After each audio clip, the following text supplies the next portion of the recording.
Boa noite a todos os nossos companheiros, amigos e irmãos que vivem alegres pensando no bem.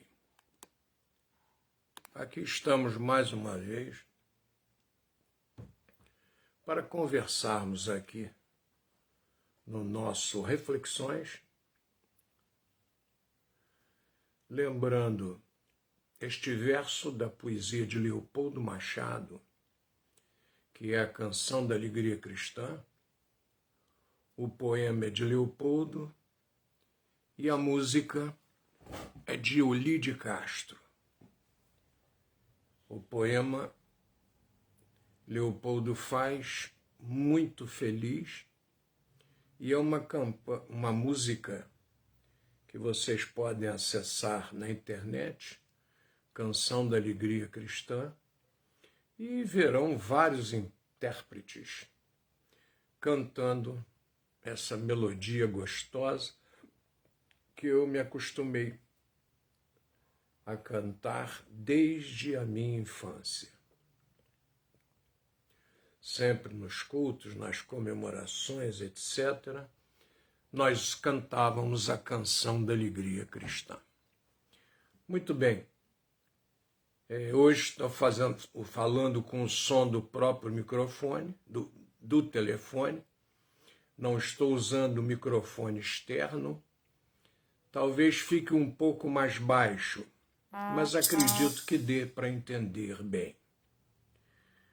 Hoje é a nossa sexta-feira chamada da Paixão. Edgar Maciel, obrigado. Que seja um dia feliz para você também. E essa semana da Paixão é interessante porque domingo, segunda, terça, quarta, quinta, sexta. No sexto dia, ela encerra. E no domingo, ela renasce. Interessantíssima esta semana. E é bom que a gente comente com vocês.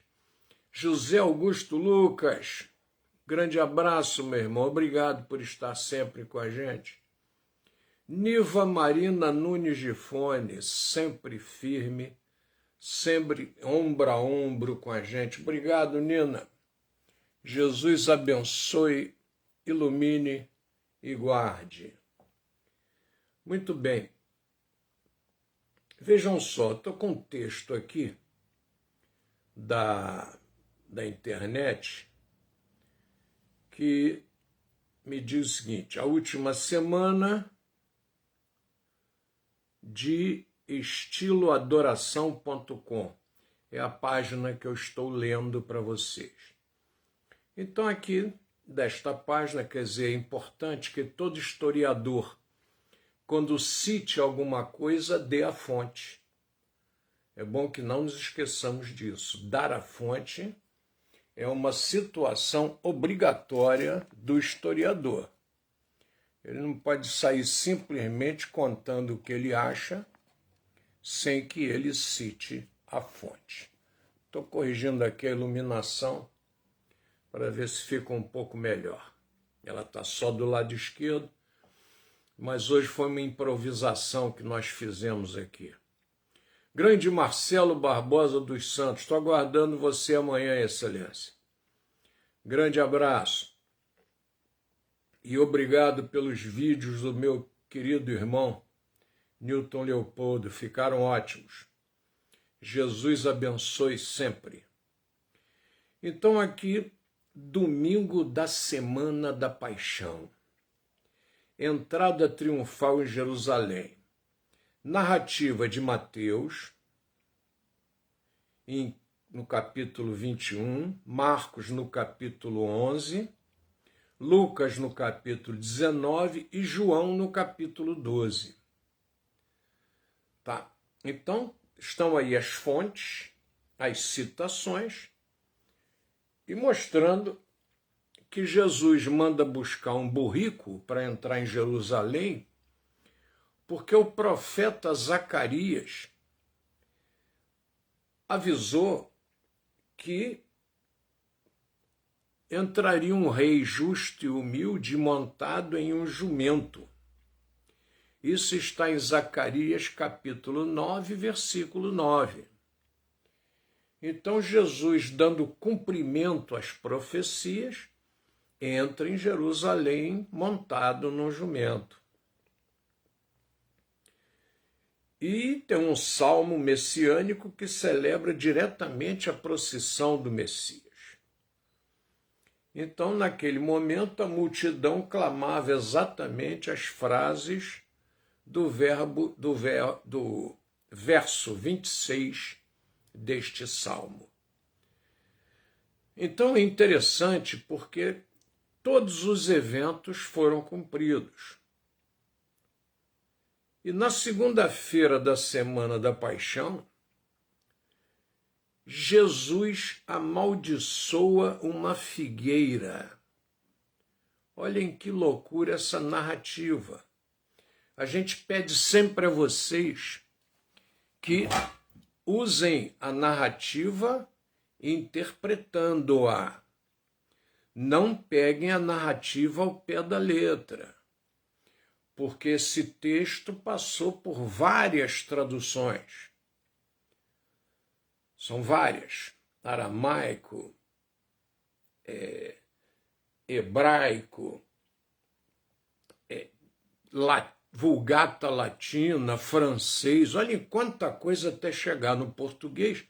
E, obviamente, há um ditado popular que diz que quem conta um conto aumenta um ponto.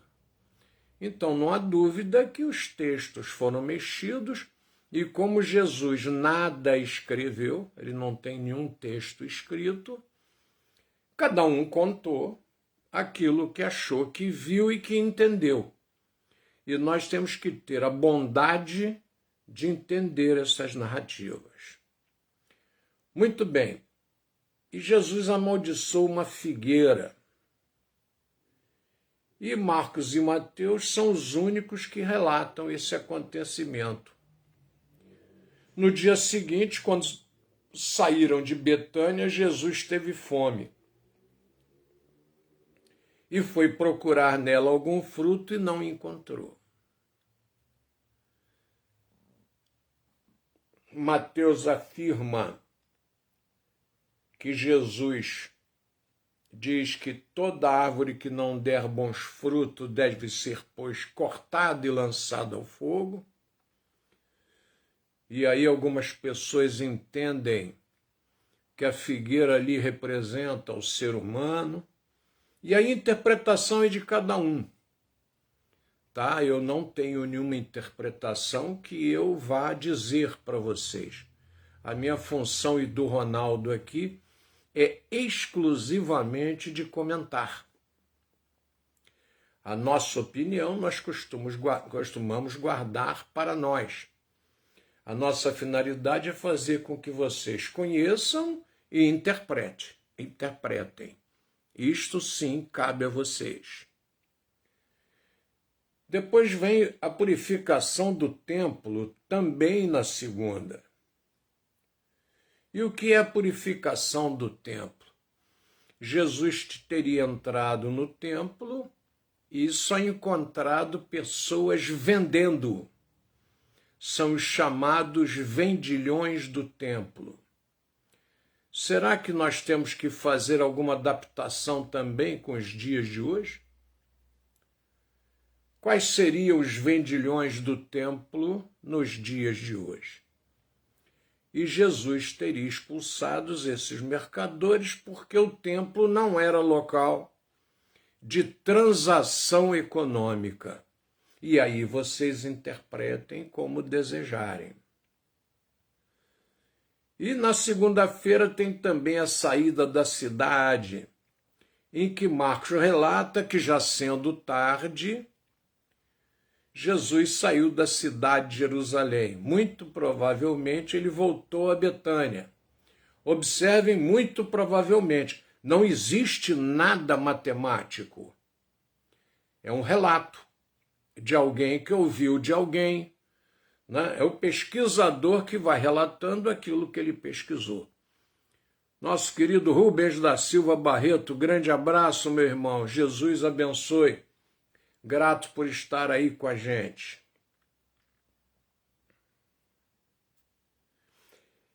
E no dia seguinte eles viram a mesma figueira que havia sido amaldiçoada. Daí a parábola da figueira seca. Alguns entendem como fato, alguns entendem como parábola. Parábola é uma história que elucida um texto. Na terça-feira da semana da Paixão, Jesus ensina no templo e discute com os religiosos. Isso está em Mateus, está em Lucas e está em Marcos. Voltando a Jerusalém, Jesus começa a ensinar e os príncipes dos sacerdotes, os escribas, os anciões, se aproximam dele para confrontá-lo acerca dos últimos acontecimentos. Sabe aquela pergunta que você faz para ver se o indivíduo cai em contradição e você pode então acusá-lo de alguma coisa? Essa é a terça-feira da Semana da Paixão. Também acontece a oferta da viúva pobre e o sermão escatológico de Jesus. Esse foi um momento muito importante, que Jesus falou sobre a destruição do templo e a vinda do Filho do Homem, sua segunda vinda. Esse discurso é conhecido como sermão escatológico de Jesus. Isso acontece na terça. Na quarta-feira, os apóstolos narram o plano de matar Jesus. E Jesus avisa aos discípulos que em 2 dias ele seria entregue para ser crucificado. Quer dizer, ele sabe o que vai lhe acontecer e avisa com antecedência. A conspiração contra Jesus está em Marcos, em Lucas e Mateus. Mateus capítulo 26, Marcos 14 e Lucas 22.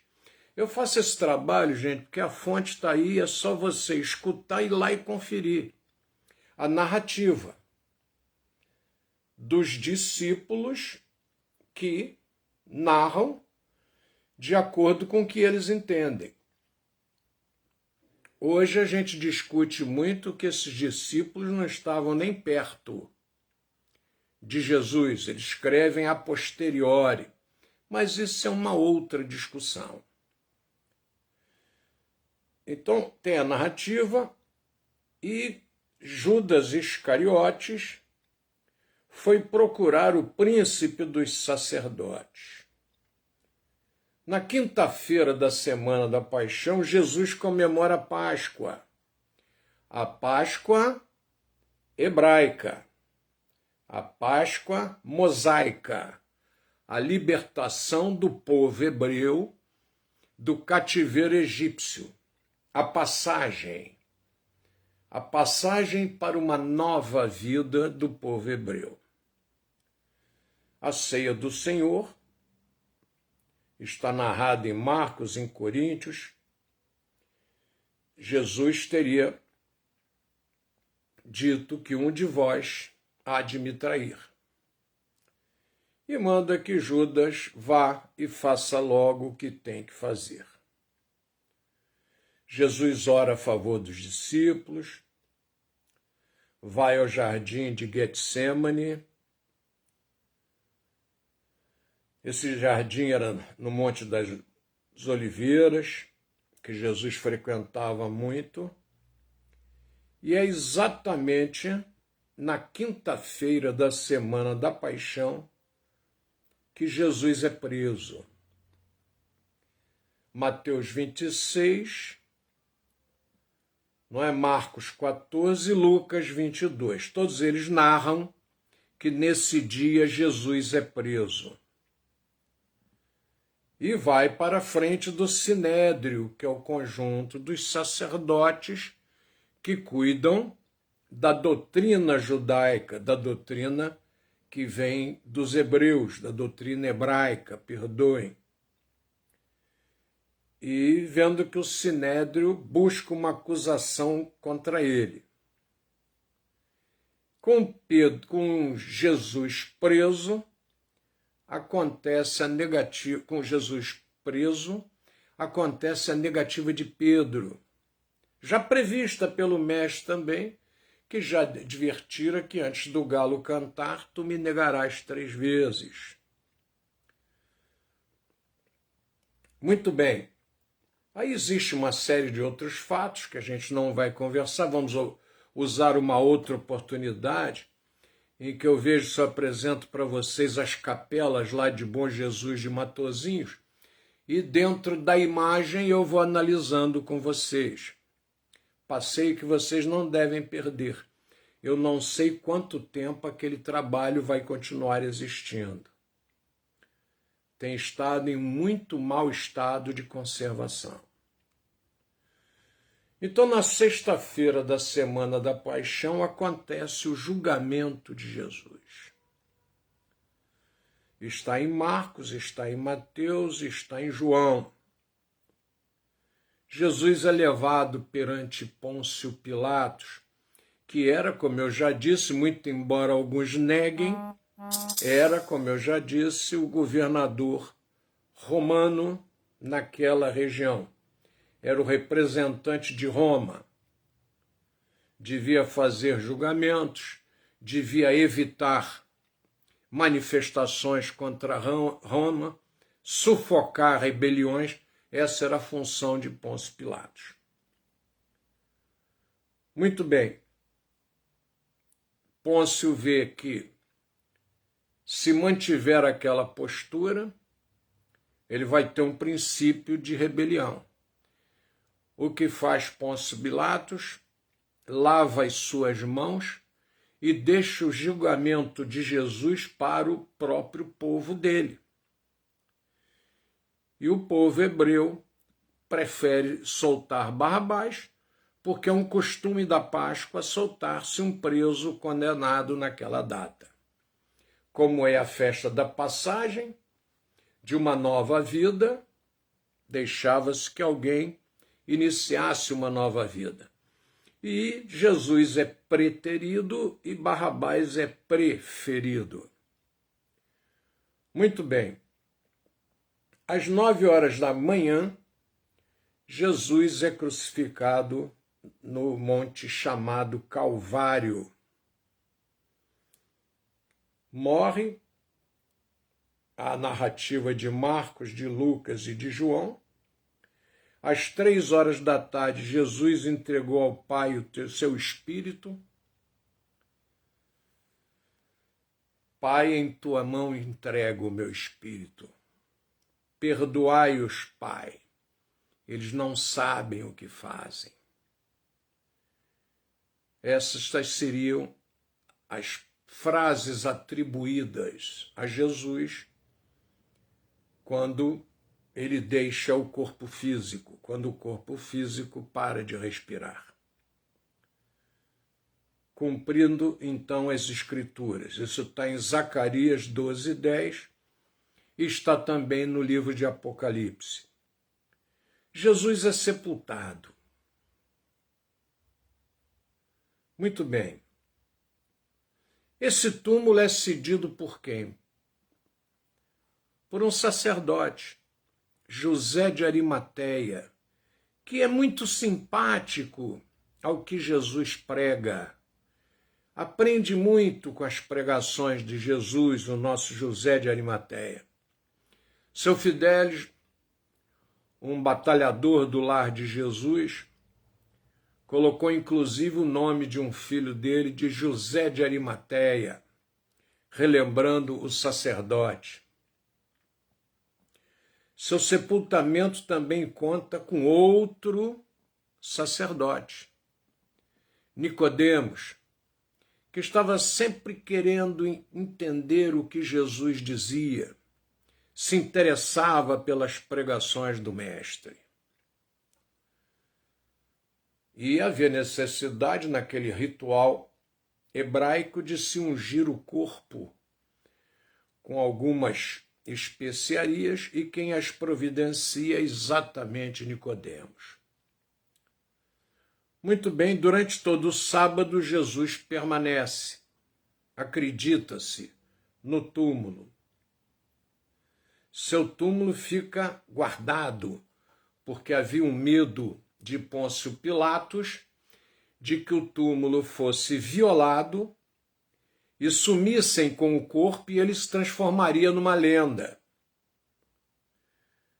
Mas já no domingo ocorreu o dia mais espetacular de toda a história, segundo o narrador. Cristo ressuscita, de acordo com as pregações também, que ele ressuscitaria ao terceiro dia. A narrativa está em Mateus, em Lucas, em Atos e em Coríntios. Os 4 evangelhos descrevem o túmulo vazio. Eles também indicam os aparecimentos de Jesus após a ressurreição. Também vale ressaltar que no mesmo dia após a ressurreição de Jesus, os soldados que faziam a guarda do túmulo foram subornados para negarem a verdade. Bom, tudo que eu comentei com vocês aqui faz parte dos textos escritos do que nós chamamos de evangelhos, que significam... O evangelho significa a boa nova. A nova mensagem que chega para todos nós analisarmos. Narrei a Semana da Paixão. Aqueles que quiserem aproveitar um fim de semana, a gente faz o popular bate e volta, vai a Congonhas e volta no mesmo dia, dá para fazer, não tem mistério nenhum. A gente faz o bate e volta e vocês poderão ir lá conversar comigo e verem aquela obra maravilhosa de Bom Jesus de Matosinhos. Bom Jesus de Matosinhos eu aprendi a gostar por causa do nosso querido mineiro, amigo Ivan Matos. O Ivan Matos era devoto de Bom Jesus de Matosinhos. E lá no topo daquela colina em Congonhas, Feliciano Mendes edifica um templo dedicado a Bom Jesus de Matosinhos. E com uma participação na construção de detalhes maçônicos de forma muito grande, demonstra de forma efetiva que o estudo da maçonaria estava presente e que Aleijadinho é muito grato a tudo que ele aprendeu na ordem maçônica. Ele que era um iniciado. E Aleijadinho faz todas as suas esculturas casando as esculturas, os profetas com a realidade. Tanto que ele se esculpe entre os profetas.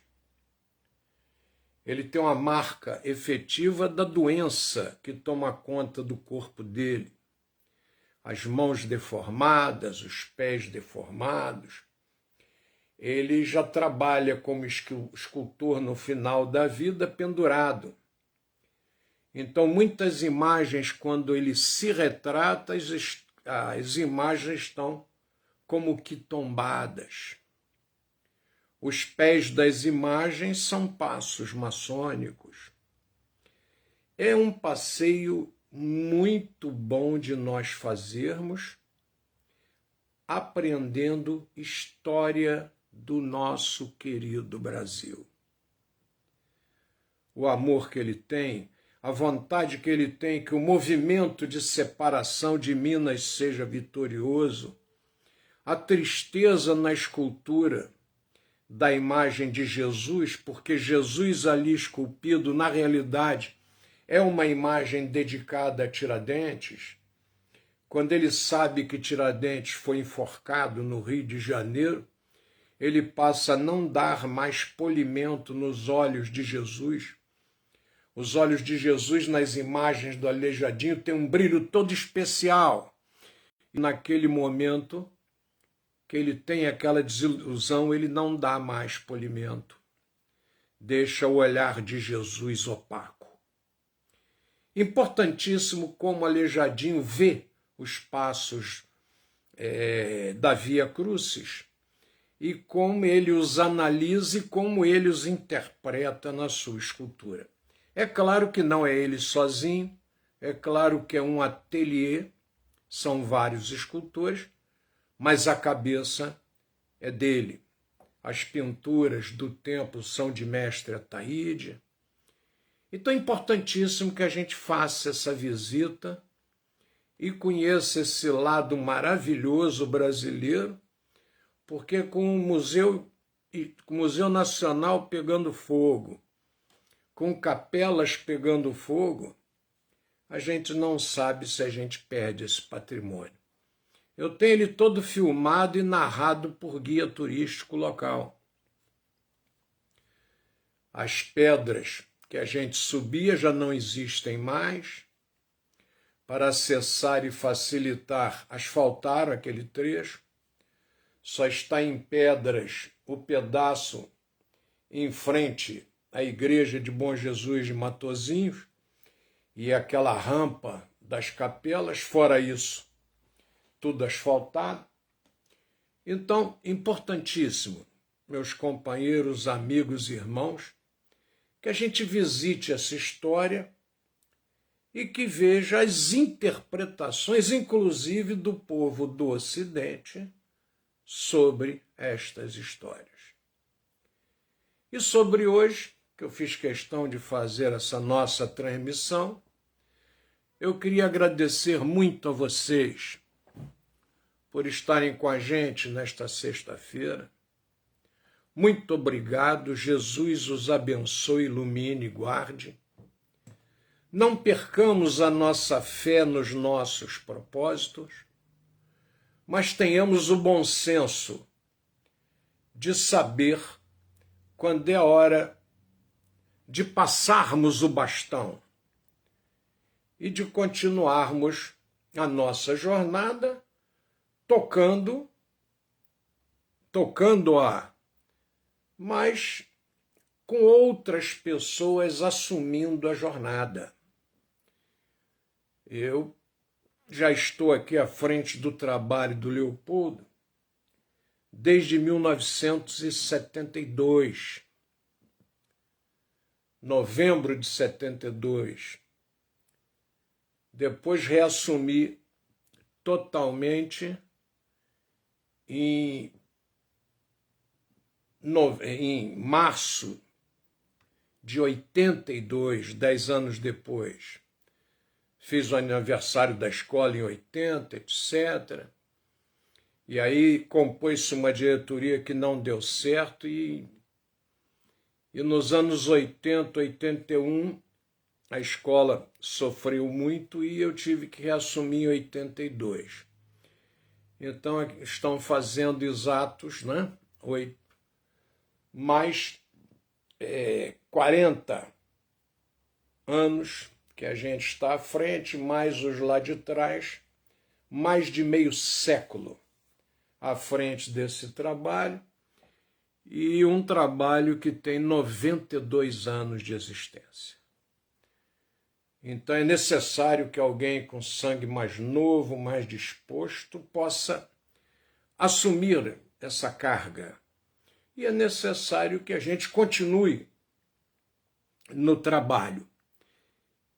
Eu recebi uma mensagem outro dia que eu não confirmei, de que o trabalho intelectual do homem está no seu auge dos 60 aos 70. E depois o segundo período que ele está no auge também é dos 70 aos 80. Então o meu auge já passou, que eu estou com 73. Então eu tenho que continuar outros trabalhos. Tenho que cuidar de organizar a papelada de Leopoldo Machado, publicações, publicar a vida dele, publicar a vida do professor Newton. Nós temos outros combates a serem feitos. E com trabalho diuturno sempre no colégio, uma coisa não permite a outra. Então, vamos em frente, vamos tocar nosso barco. Essas transmissões à noite têm me feito muito bem. Me sinto muito útil nestas transmissões. E vamos caminhando com muita fé no Pai que está nos céus. Meus queridos companheiros, amigos e irmãos, muito obrigado por estarem aí com a gente nesta sexta-feira. Jesus os abençoe, ilumine e guarde. Gratidão, gratidão, gratidão a vocês. E vamos em frente. Eu recebi agora a mensagem aqui que Regina Machado queria participar comigo. Perdoe, Regina, eu já estou encerrando. Seria uma deseducação, perdoe. Um grande abraço a vocês. Vamos em frente. E eu pediria que vocês curtissem a página, recomendassem aquelas transmissões que vocês gostam, para que nós possamos continuar desenvolvendo esse trabalho. Mais uma vez, um grande abraço, Jesus os abençoe, ilumine e guarde, e até segunda-feira com mais um Reflexões, se Papai do Céu assim o permitir. Fiquem com ele.